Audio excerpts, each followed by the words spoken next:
Olá, seja bem-vindo ao Café Filosófico. Hoje eu converso com a professora Nara Salles, do Departamento de Artes.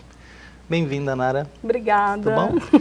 Eu falei Departamento de Artes, mas você também se transita entre a dança e o teatro. Exato. E a gente quer um pouco ouvir falar dos seus projetos, né? Principalmente esse que teve agora uma renovação do... Do Loucure-se. Isso. Como é que é? Loucure-se. Loucure-se. Isso. Fala um pouquinho pra gente como é que funciona isso. Então, antes de falar Loucure-se, eu acho bom situar, né, onde que ele está posto, né? Então, eu coordeno o NASCE, que é o Núcleo Transdisciplinar de Pesquisa em Artes Cênicas e Espetaculares, que está no DEARTE, que tem um grupo de prática da cena, que é o CRUOR Arte Contemporânea. É Núcleo de Artes e... Núcleo Transdisciplinar de Artes Cênicas e Espetaculares. Isso é um grupo de pesquisa? Um grupo de pesquisa. Certo. E o CRUOR é o grupo de prática da cena deste grupo de pesquisa. Então, esse projeto que chama Loucure-se, ele foi proposto por um aluno do mestrado e foi desenvolvido dentro do Hospital Psiquiátrico Dr. João Machado. Eu estou aqui com um cartaz que já não serve, porque já acabou, não é isso? Essa primeira temporada? A primeira temporada acabou, nós vamos entrar agora pegando aqui? Segunda temporada. Loucure-se, que vocês desenvolveram no Hospital Psiquiátrico. No João Machado, isso. Né? Infelizmente, as datas já mostram que já acabou, mas a gente espera que volte. Volta quando, Nara? Volta daqui 15 dias, nas segundas-feiras. Aí nós vamos divulgar, fazer novos cartazes e... enfim, nova temporada. Certo. Então, Loucure-se foi uma ideia, uma sugestão de um dos pesquisadores do grupo. Exato. Então, durante 2 anos, nós ficamos trabalhando todas as tardes, das 2 às 18, com os bolsistas do núcleo de pesquisa, desenvolvendo uma instauração cênica. E, obviamente, pesquisando as questões dos processos criativos e a loucura, não é? E o Loucure-se é o resultado disso. Não que a gente dê muito mais atenção ao resultado cênico do que ao processo de criação, porque uma das linhas de pesquisa, né, do núcleo, do NASCE, é justamente os processos criativos. E, nesse momento, processos criativos e a loucura. Quando fala loucura e fala no João Machado, a gente tem uma ideia de que as pessoas que estão internas lá, elas são obrigadas a estarem lá? De certa forma, sim, porque elas não podem sair. Se você não pode sair de um lugar, você está obrigado a ficar lá, não é? Mas não podem sair por recomendação médica, imposição judicial? Tem de todas as formas que você puder pensar, você encontra lá dentro.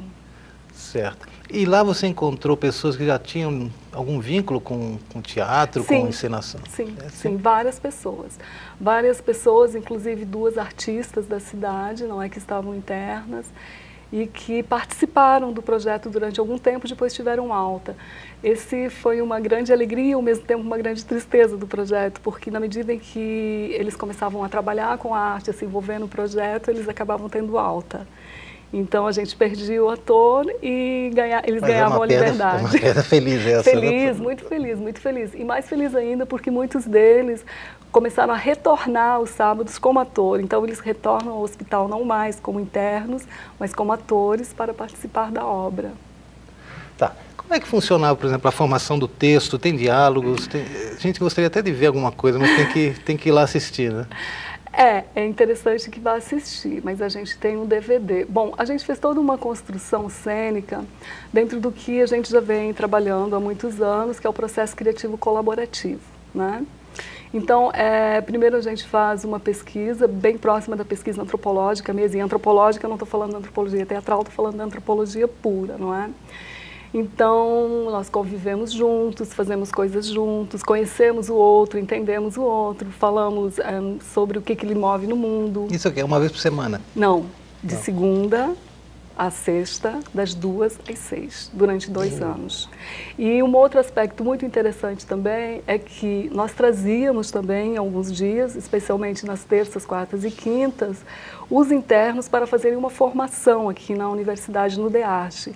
Então, eles tiveram aula de Dance Ability com a professora Elke, eles tiveram aula de Viewpoints comigo, eles assistiam os filmes do projeto Cine CRUOR às terças-feiras, e depois conversávamos, debatíamos sobre o filme.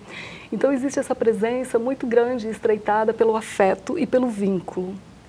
Olha, eu acho essa imersão tremenda, né? Porque são 5 dias por semana, Durante 20 2 horas, anos, mais ou menos. sim, 20 horas. Por semana, ao Sim. longo de 2 anos. Como é que os médicos de lá do João Machado viram isso no começo? Se teve algum resultado que eles participavam disso? Alguns participam, mas a gente sabe, né, que os médicos eles são muito ocupados e eles estão sempre muito preocupados com as questões mesmo da saúde. Mas eu posso te dizer que em nenhum momento a gente teve resistência, muito pelo contrário, a gente sempre foi muito bem aceito, né, o trabalho foi muito bem quisto desde sempre, né. Inclusive a gente tem uma bolsista de vocês que trabalha com a gente como cantora, né, convidada, que é o Isla Ferreira, que é um amor, super linda ela.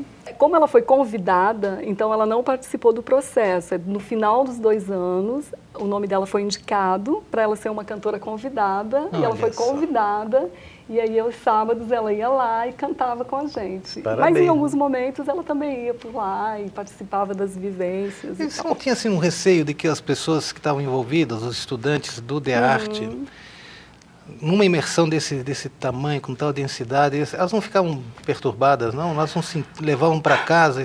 Todos nós somos perturbados, não é verdade? Nós sempre tivemos o suporte do psicólogo, não é? De lá. De lá, né, que é o Dr. Pires, ele sempre deu esse suporte. Além disso, as pessoas que necessitavam de um suporte maior, eles eram encaminhados, né, ao psiquiatra ou ao psicólogo, pela universidade, por um outro convênio que o Dr. Pires conseguiu, mas a gente sempre teve essa preocupação com esse suporte. Como você, eu falei brincando até contigo, todos nós sempre tivemos essa preocupação, porque, como você diz, é um ambiente muito denso e ele necessita de uma atenção muito especial. Mas... Não, imagina, se hoje em dia os estudantes para sair daqui, para fazer uma pesquisa de campo, tem que ter autorização de todo mundo, né? É um problema sério. Já ocorreram coisas aqui, então também imagino que nesse caso haveria essa... Não, esse sempre problema. houve esse cuidado, muito grande, assim, muito grande mesmo. Aí você falou de um psicólogo de lá e tal. Por exemplo, como é que é a relação do projeto com o departamento de psicologia, por exemplo? Então, a gente ainda não conseguiu ter um contato maior, mas recentemente a gente teve um contato com o pessoal que trabalha sobre a luta antimanicomial, né, porque a gente trabalha nessa linha, não é? A gente teve essa aproximação, mas com o curso de psicologia ainda não conseguiu, né? Queremos, com a continuidade do projeto, que muito mais pessoas se acerquem desse, que compreendam e que estejam juntos. Eu ia te perguntar também uma coisa assim, um pouco estranha. Então, por exemplo, né? Fiquei com medo. Essa relação, vamos dizer assim, da loucura e da criação artística. Sim. Talvez o Bispo do Rosário seja, o Arthur Claro. Bispo seja o ícone dessa coisa toda, dessa descoberta de um homem que foi condenado, né, a uma reclusão e tal, e depois optou até por não sair. E no fim a gente vê hoje que é um homem que habita as exposições, as bienais, Do né? mundo todo. Do mundo todo. E tem por trás o trabalho de uma mulher que realmente descobriu isso e soube lidar com essa coisa, que você tocou agora o tema antimanicomial, vamos dizer assim, né? Você vê essa relação, assim, você acha que a arte, de algum modo, suscita um lugar onde essa quebra da norma, o inesperado, de algum modo, seja mais acolhido? Claro, claro, claro. Fala mais sobre isso. Os artistas, eles sempre tiveram um lugar, mesmo não gostando dessa palavra, eu vou usar, especial, né, dentro da sociedade. Ao artista é permitido coisas que aos seres não artistas não é permitido. Isso se aproxima muito da loucura, né? As licenças poéticas. As licenças poéticas todas, né? Às vezes eu brinco com os meninos e digo para eles que os artistas, eles só não estão no manicômio porque eles são artistas. Então, é uma forma de sublimação, né? Da potencialização do desejo, não é? E, enfim, existe mesmo uma relação muito grande entre a loucura e o processo de criação e a forma diferente de lidar com o mundo, sabe? Eu até imagino, mas porque quando penso assim, a pessoa é criativa, a gente olha as vanguardas, como foram quebrando os paradigmas que existiam, né? Certas molduras, onde aquilo é arte, o que está fora disso não é arte. Então o artista, de certa forma, se vê obrigado a ir contra essas barreiras, né? E, de certa forma, ir contra as normas. Então, nesse sentido, há uma transgressão por parte do artista que também se encontra na loucura, né? Sim. Bom, aí a gente chega a um ponto mais difícil, entender essa loucura como uma quebra da norma e até que ponto a gente podemos aceitar isso ou não, né? Queria que você falasse um pouco mais sobre isso, porque eu acredito que você tem muita coisa para me dizer sobre isso. Obviamente que tem coisas que são aceitas e coisas que não são aceitas. Quando o ser é louco, a ele todo direito é dado, né? Porque ele não está dentro do padrão, do que é esperado, do que se espera, né? Mas a loucura é vista como patologia, né? E que o nosso olhar nunca foi a doença como patologia. Inclusive, nós nunca desejamos ter acesso ao prontuário do paciente para saber qual é o CID que ele tem. Por quê? Porque a gente quer entender aquele ser humano enquanto ser humano, né? Como eu falei para ti antes, no início da fala. Aquele ser humano que está ali nos interessa enquanto pessoa, sabe?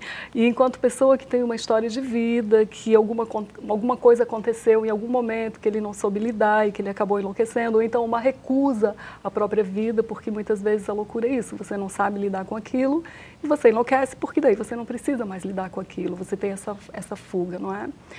Então o nosso interesse sempre foi aquela pessoa que está ali, o que ela tem de potencial criativo e o que ela pode trocar comigo, sabe? Numa experiência mesmo de troca e não de estar acima ou saber mais ou menos, sabe? O que eu acho muito legal, além dessa relação toda, se a gente pode pensar a arte como uma ferramenta política, né? A arte é política. Como engajamento, propriamente, um bom engajamento, mas não um engajamento político, assim, em prol de uma causa, não sei nem como dizer isso exatamente. Mas a minha questão seria assim, basicamente, de entender que a arte pode sim ser um instrumento político essencial, e não apenas voltado, por exemplo, para instituições psiquiátricas, né?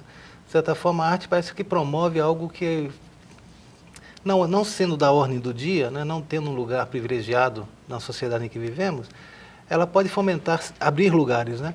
Onde esse caráter estranho que é partilhado, digamos, pela loucura ou pela arte, né?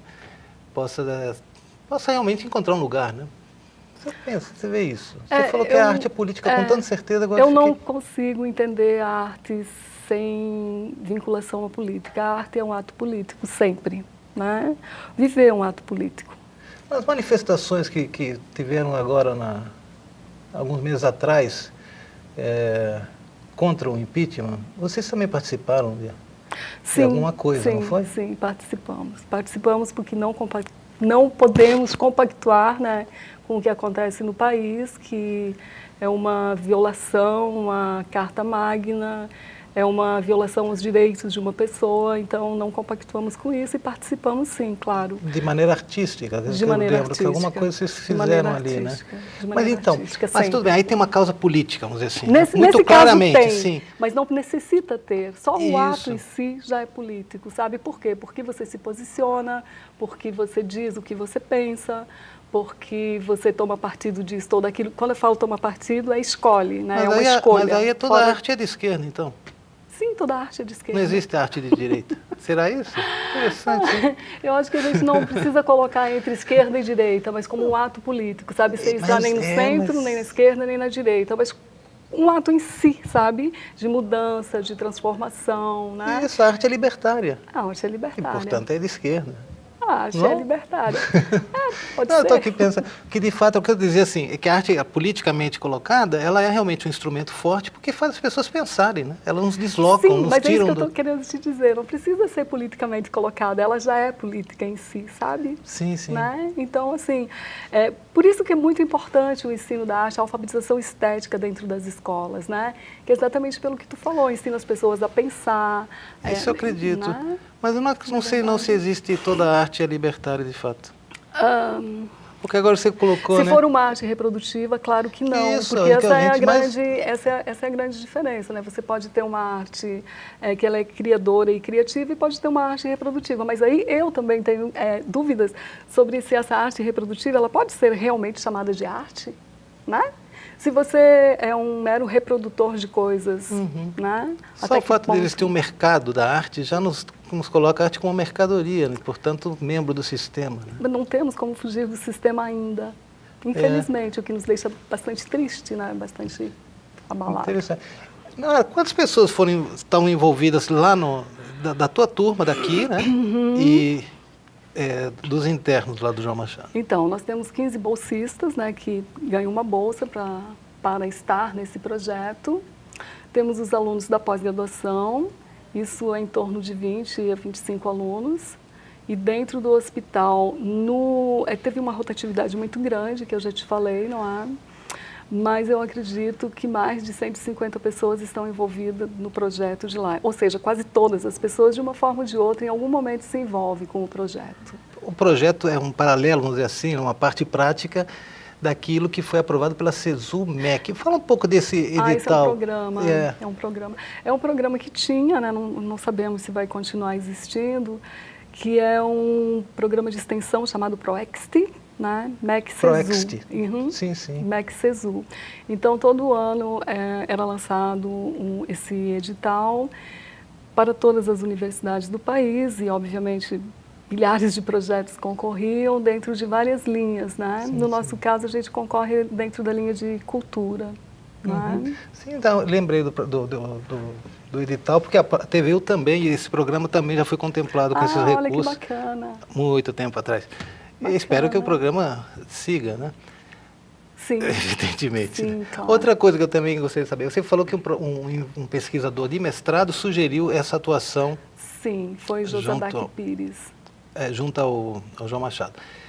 E os outros membros da pós-graduação e os bolsistas de iniciação científica também desenvolvem trabalhos dentro desse projeto, planos de trabalho? Nesse âmbito? Sim, é que o núcleo ele é muito grande, ele tem vários projetos, não é? Então, muitos bolsistas estão mais direcionados a um ou outro projeto. No entanto, esse projeto, que é o Loucure-se, ele conseguiu envolver quase todos os bolsistas de alguma forma, não é? Os projetos que nós temos, tem o Cine Cruor, que é às terças-feiras, não é? Fala um pouquinho desse Cine Cruor. Certo. Primeiro essa palavra estranha que é o Cruor, que você me ensinou agora, eu não sabia, Cruor. Fala o que é isso, que tem algo dramático na história. Na verdade, isso tem muita ligação com a teoria, a proposta de Antonin Artaud, né? Que é um homem de teatro que eu estudo a vida inteira e sobre o qual eu desenvolvi minha tese de doutoramento. E ele tem um texto que chama O Jato de Sangue, que é um texto muito interessante, que fala sobre incesto, sobre paixão, sobre morte. E quando nós estávamos montando, há 6 anos atrás, o grupo aqui, um dos alunos sugeriu essa palavra, foi Sol das Oliveiras Leão, o nome dele, aluno de Ciências Sociais. Ele sugeriu que fosse Cruor porque ele entendia que tinha uma conexão muito grande com a proposta artodiana, porque Cruor significa aquele jato de sangue que sai quando é cortada a jugular, sabe? E isso tem vários significados, né? Muito poético, é muito dramático, é muito triste e ao mesmo tempo muito instigador, né? Porque o que você faz quando o sangue já não pode estar dentro e jorra, né? Então, esse é uma ideia muito típica do Sol mesmo, fica um abraço para ele aqui, um querido. Isso, um querido Sol. Tá. Okay. E aí, voltando ao projeto do Cine Cruor. Uma das estéticas que permeia o nosso trabalho são os filmes de Almodóvar. Então, o primeiro projeto que a gente desenvolveu em 2011 foi um projeto que era sobre o cinema de Almodóvar, junto com o professor de Ciências Sociais também, que toda semana a gente passava um filme do Almodóvar, discutia sobre a estética que ele propõe, sobre o cinema de Almodóvar. E foi muito interessante, porque as pessoas começavam a ir ao cinema e a gente tinha assim, um público interessante, né, nesse meio que é a universidade, onde as pessoas sempre estão correndo e muitas coisas, e, enfim, milhões de coisas para dar conta, não é? Então, resolvemos continuar com esse projeto. Por que Almodóvar, assim, desculpa? Por que a escolha? Por que Almodóvar? Porque Almodóvar, ele tem, nós entendemos que ele tem uma ligação muito grande com uma outra artista que estudamos, que é a Frida Kahlo, na questão das cores, da paixão pela vida, enfim. E pelas abordagens, né, da vida que os dois mostram, cada um à sua forma, claro, obviamente, inclusive um é cineasta, outro é artista visual, né?